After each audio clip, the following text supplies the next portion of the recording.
Herkese merhaba arkadaşlar. Kanalıma hoş geldiniz. Yine yepyeni bir video ile sizlerleyim. Arkadaşlar sizlere yeniler sunmak için her an çalışıyorum. Sizler de videolarımı beğeniyorsanız kanalıma abone olup bana destek olursanız çok sevinirim.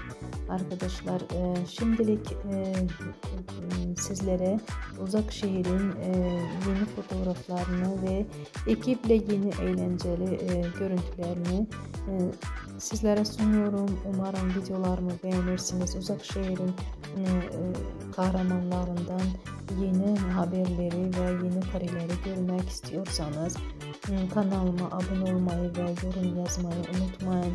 Arkadaşlar şimdilik benden bu kadar olsun. Sizlere iyi seyirler diliyorum. Diğer videolarımızda görüşmek dileğiyle. Hoşça kalın. Kanalımı izlemede kalın.